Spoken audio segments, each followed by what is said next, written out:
천사의 아침 방문을 찾아오신 여러분을 환영합니다. 오늘도 아침 예배 말씀으로 믿음과 위로의 시간을 갖게 되길 바랍니다. 하늘에 계신 저희들의 아버지, 오늘도 성령께서 함께 하시는 예배가 될 수 있도록 우리의 마음을 드리며 찬송으로 이 예배를 시작드립니다.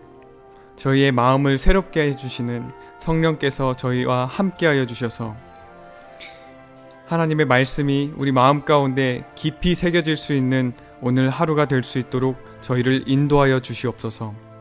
말씀을 전해주시는 목사님께 함께하여 주셔서 하나님의 말씀이 저희 가운데 있는 그대로 전달될 수 있도록 인도하여 주시고 역사하여 주시옵소서. 예수님의 이름으로 간절히 기도드립니다. 아멘. 안녕하십니까 성도 여러분. 오늘 문제는 많은 사람들이 쉽게 빠지기 쉬운 문제입니다. 성도 여러분, 그리스도인이 왜 다른 사람들의 결점을 찾으려고 하게 될까요? 하나님을 향한 사랑이 식어지면 인간에 대한 사랑도 식어지게 되는 것입니다. 다시 말해서 마음의 성령의 은혜가 부족하면 내 생각, 내 표준에 도달하지 못한 형제들을 자꾸 비판하게 되는 것입니다. 자, 그런데 비판 중에 가장 무서운 비판이 있습니다. 그것이 무엇일까요? 다른 사람의 마음과 동기를 살피면서 결점을 찾아내는 것입니다.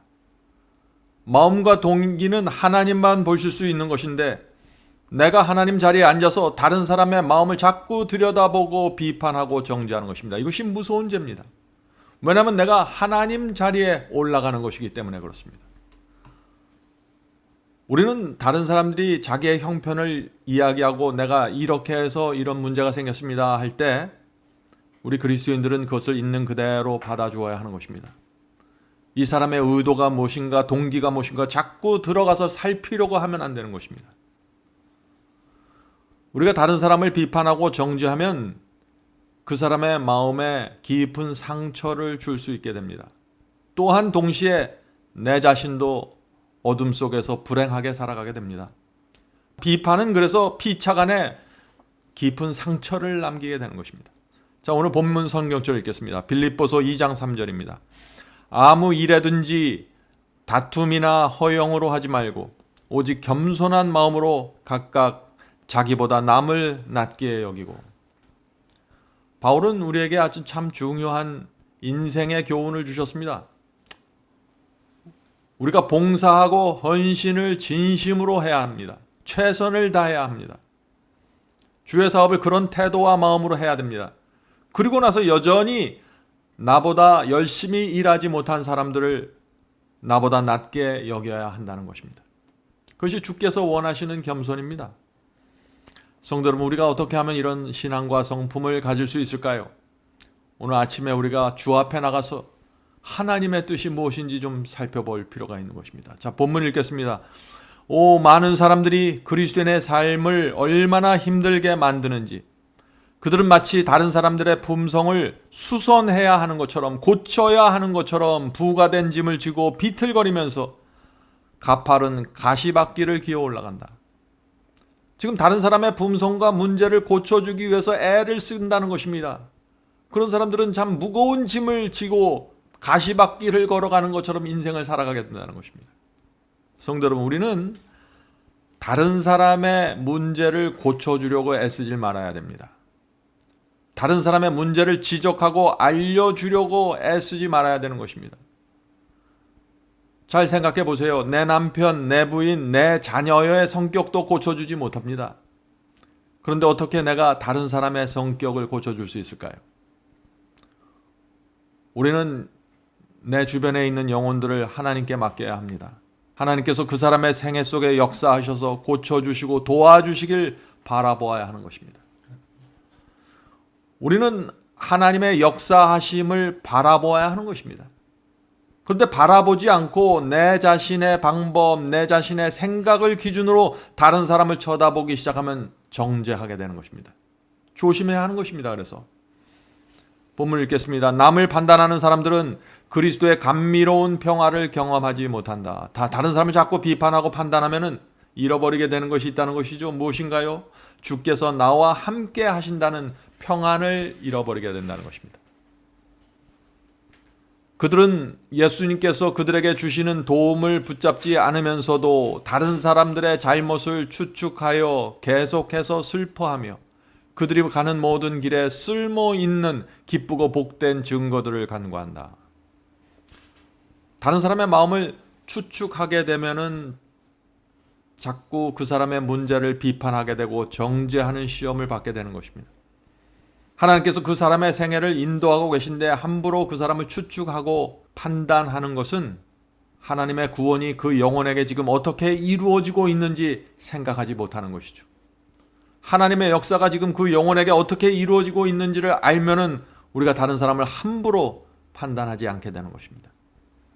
성도 여러분, 이 바리새인의 죄는 냉랭하고 비판적이고 용서할 줄 모르는 정신이었습니다. 그런 정신에 빠지면 감사와 행복을 잃어버리게 됩니다. 다른 사람을 그래서 비판하는 그런 정신을 가지면은요, 우리가 결코 행복한 생애를 살 수 없는 것입니다. 그러나 이 분별과 비판은 다른 것입니다. 우리는 거짓 복음을 분별해야 합니다. 거짓 선지자를 분별해야 됩니다. 설교를 들었을 때 분별해야 됩니다. 거짓 가르침을 분별해야 됩니다. 성경은 우리에게 거짓 영을 분별하라고 말하고 있는 것입니다. 분별은 반드시 그리스도인으로서 필요하고 해야 하는 것입니다. 그러나 오늘 여기서 말하는 것은 다른 사람의 성품을 말하는 것입니다. 다른 사람의 성품을 판단하고 비판하지 말아야 되는 것입니다. 왜냐하면 누가 알곡이고 누가 가라지인지 아시는 분은 하나님이시기 때문입니다. 다른 사람의 내적인 경험은 우리가 알 수가 없는 것입니다. 그래서 판단하지 말아야 되는 것입니다. 사람들 중에는 다른 사람의 이 부족함을 찾아내는데 남달리 예민한 지력과 판단력을 가진 사람들이 있습니다. 그러나 선을 넘어가지 말아야 되는 것입니다. 다른 사람의 약점과 결점을 비난하고 그것을 사람들 앞에 폭로해서는 안 되는 것이죠. 자, 예수님의 말씀을 잘 들어보시기 바랍니다. 마태복음 7장 5절입니다.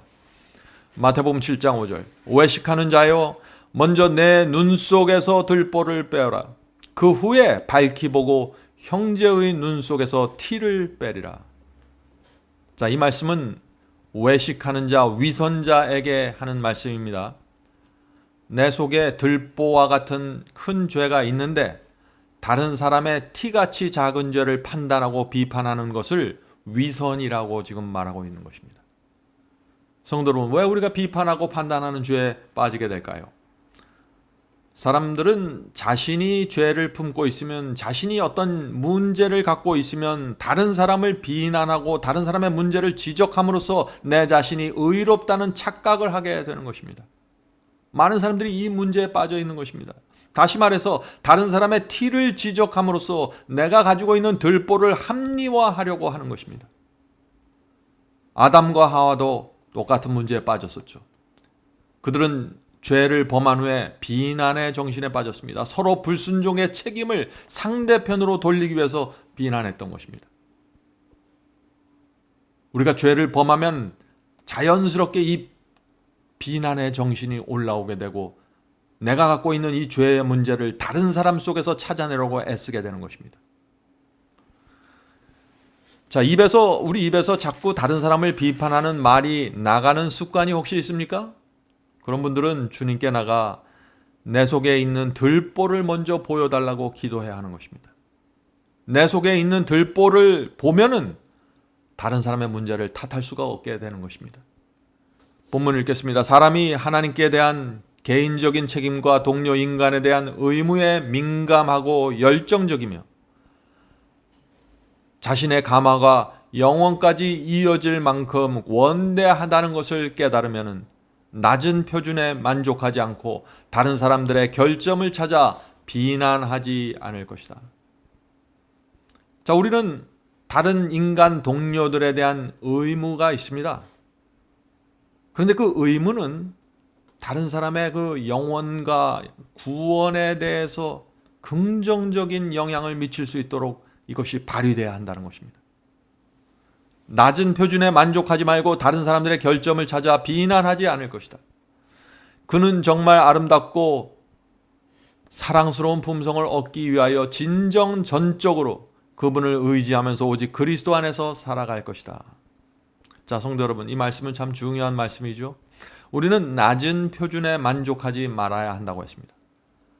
다른 사람의 잘못을 판단하고 분석하는 것은 낮은 표준입니다. 그것은 아무나 할 수 있습니다. 그건 세상 사람들도 잘합니다. 그러나 우리 그리스도인은 다른 사람의 구원을 위해서 판단해야 되는 것입니다. 구원을 위해서 말해야 되는 것입니다. 성도 여러분, 내가 그 사람에 대해서 하는 말이 그 사람의 구원을 위해서 영원한 결과를 남길 수 있다는 사실을 우리가 알아야 되는 것입니다. 우리가 하는 말이 그 사람의 인생에서 중요한 역할을 할 수 있고 지침이 될 수 있다는 사실을 알아야 하는 것입니다. 우리가 그것을 알면은 우리가 하는 말의 분위기가 많이 달라지게 될 것입니다. 물론 우리가 필요한 경우가 있습니다. 상대방의 문제를 정확하게 알려주어야 할 때가 있습니다. 그런 상황이 있습니다. 그러나 알려주는 동기와 목적이 무엇입니까? 그것이 분명해야 한다는 것이죠. 그 사람에게 용기를 주고 다시 일어서서 전진할 수 있도록 돕기 위해서 우리는 지적하고 알려주는 일도 해야 되는 것입니다. 그것이 쉬운 일이 아닙니다. 우리가 알려줄 때, 다른 사람의 문제를 알려줄 때 개인적으로 알려줘야 되고 그 사람을 보호하면서 또 알려줘야 하는 것입니다. 성도 여러분, 중요한 것은 상대방의 잘못과 문제를 지적하기 전에 그 영혼의 구원을 위해서 기도해야 하는 것입니다. 기도 없이 다른 사람들의 문제를 쉽게 말하기 시작하면은 나도 모르는 사이에 비판의 죄에 들어갈 수 있습니다. 조심해야 되는 것이죠. 자, 우리는 비판하지 말아야 합니다. 그런데 이제 입장을 바꾸어서 한번 생각해 보죠. 내가 다른 사람들의 조언을 듣고 나의 부족한 점을 지적받을 때 중요한 것입니다. 그것을 겸손하게 받아들이는 태도가 중요한 것입니다.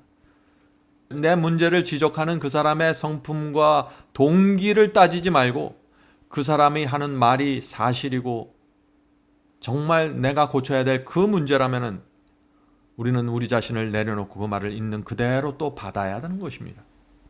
많은 그리스도인들이 이 점을 하지 못해서 또 넘어지는 것입니다. 다른 사람의 말을, 문제를 지적해주는 그것도 중요하지만 그 지적을 받는 사람의 입장도 또한 중요하다는 것입니다. 본문을 읽겠습니다. 우리는 생각 속에서 모든 불평과 결점을 찾는 일을 버려야 한다. 우리 눈에 보이는 결점들을 계속해서 바라보지 말자. 이것도 중요한 말씀이죠. 형제의 결점을 어떻게 내가 보게 되었을 때 그것을 계속해서 바라보지 말아야 된다는 것입니다. 계속해서 상대방의 결점을 바라보고 생각하면 어떻게 됩니까? 내 마음에 어둠이 생기고 나도 모르는 사이에 비판의 뿌리가 내려지게 되는 것입니다. 조심해야 하는 것입니다. 하나님을 올바르게 붙잡고자 한다면 우리는 매우 귀중한 사물들, 하나님께서 부여하고자 하시는 순결과 영광과 능력과 친절과 사랑과 애정을 지속적으로 바라봐야 한다. 그리하여 우리의 마음이 이 영원한 관심사에 고정되며 우리는 다른 사람들의 결점을 찾고자 하는 아무런 욕망도 갖지 않게 될 것이다. 우리는 다른 사람의 문제와 결점을 바라보고 그것을 집중하는 대신에 하나님께서 내게 주고자 하시는 것을 바라보고 간구해야 된다는 것입니다. 하나님께서는 우리에게 순결한 마음과 자비의 마음과 사랑과 그 영혼에 대한 애정을 주길 원하는 것입니다. 그것을 간구하면 우리가 비판의 정신에서 벗어날 수 있다 하는 것입니다. 자, 본문 읽겠습니다. 주 예수를 생각하라. 그분의 공로와 사랑을 생각하라. 결점을 찾거나 다른 사람들이 저지른 실수들을 곰곰이 생각하지 말라. 여기서 곰곰이 생각하지 말라 그랬죠? 그대의 인정과 찬양을 받을 만한 가치 있는 사물들을 생각하라. 그리고 다른 사람들의 잘못을 예리하게 분별한다면 선을 인정하고 찬양하는 일에 그 예리함을 사용하라. 사람들과 만나서 교제하다 보면은 다른 사람의 결점과 문제와 죄를 보려고 하지 않아도 보일 때가 있습니다. 우리가 인생을 살아가면서 나이가 들고 연륜이 쌓이면은 젊은 사람들의 문제가 나도 모르게 이렇게 눈에 띄게 되는 것이죠. 만약 다른 사람의 결점과 죄를 보았으면 우리가 어떻게 해야 될까요? 그것에 매달려 곰곰하게 생각하지 말아야 한다는 것입니다.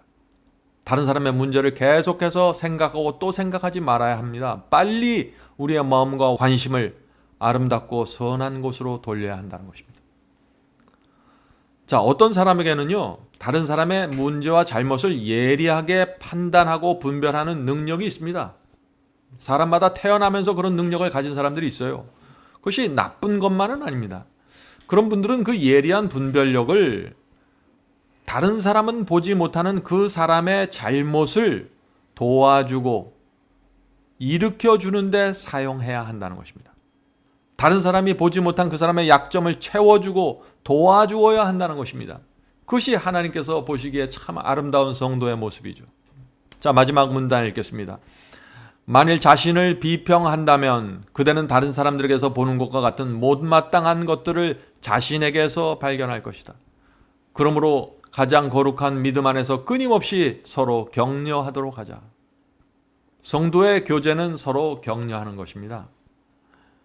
사실 우리가 다른 사람의 약점과 결점을 보지만은 우리가 잘 생각해 보면 그 사람이 갖고 있는 똑같은 문제를 내가 갖고 있을 수 있다는 것입니다.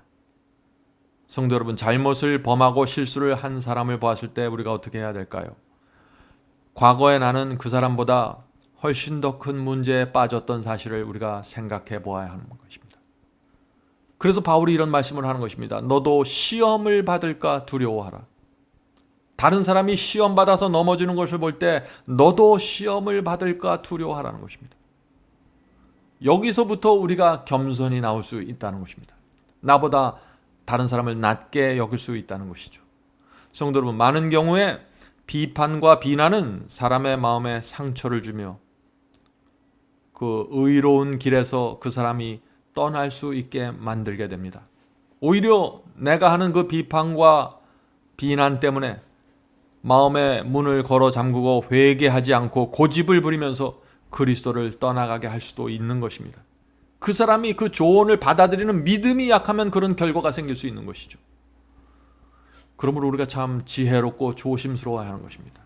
한번 주님을 떠나면 다시 돌아오기 위해서 많은 어려움과 고통을 겪어야 한다는 사실을 우리가 알 수 있죠. 탕자가 아버지의 조언과 아버지의 교훈을 받지 않고 떠났을 때, 고집 부리고 떠났을 때 그가 다시 돌아오는데 얼마나 많은 시련이 있었습니까? 우리가 그 시련들을 잘 알기 때문에 잘못을 범한 형제들을 더욱 어두운 곳으로 밀어넣지 말고 깊은 동정과 연민의 마음으로 도와주어야 하는 것입니다. 성도 여러분, 우리는 날마다 주 앞에 나가 그리스도의 마음을 달라고 기도해야 됩니다. 때때로 눈물을 흘리면서 내게 예수의 마음을 달라고 간구해야 하는 것입니다. 왜냐하면 이 예수의 마음이 없으면은 나도 모르게 어두워지고 부정적이게 되고 판단하는 정신에 빠지게 되기 때문입니다. 성도 여러분, 우리는 영적인 감화력이 필요한 것입니다. 그 성령을 통해서 그 감화력을 받아야만 우리의 말과 태도에 영적인 설득력이 생기게 되는 것입니다. 자, 오늘 말씀을 마치면서 옛날 선인이 남긴 교훈을 말씀드리겠습니다. 투박한 말은 영혼을 수렁에 빠뜨리지만 부드러운 말은 따뜻한 온기를 가지고 친구의 가슴을 파고들어 심금을 울릴 수 있다. 성령께서 오늘 하루도 우리 입에 따뜻함과 감화력이 있는 말을 주시기를 간절히 바랍니다. 이제 기도하겠습니다. 하늘에 계신 아버지, 저희 마음속에 늘 풍요로움과 감화력이 있는 정신을 주께서 주셔야만 저희가 이 세상을 비판의 정신에서 해방되어 살아갈 수 있습니다. 주여, 늘 성령을 통해서 저의 마음에 역사하여 주셔서 하나님의 성품과 하나님의 분위기가 내 주변에 끊임없이 흘러나갈 수 있도록 도와주시옵소서. 하늘에 계신 아버지, 저희가 겸손하기를 원하고 겸손을 배우기를 원합니다. 날마다 아침마다 주 앞에 나가 이 정신을 받을 수 있도록 도와주시고, 혹시 내가 넘어져서 실수해서 내 형제들로부터 어떤 잘못을 지적받고 예리한 비난을 들을지라도 내 자신을 굴복하고 주 앞에 나가 하나님의 뜻을 받을 수 있도록 도와주시옵소서. 하늘에 계신 아버지, 옛날 성경에 나온 그 믿음의 조상들의 생애를 살펴보고 그들이 어떻게 인생 속에서 하나님의 교훈을 배우면서 살아갔는지 기억하게 도와주시옵소서. 하늘에 계신 아버지, 오늘 하루도 주님께 온전히 맡깁니다. 저희가 비판하지 않게 도와주시고 비판받을 때 겸손하게 성령께 굴복할 수 있도록 도와주시옵소서. 이 모든 말씀 예수님의 이름으로 간절히 기도드립니다. 아멘.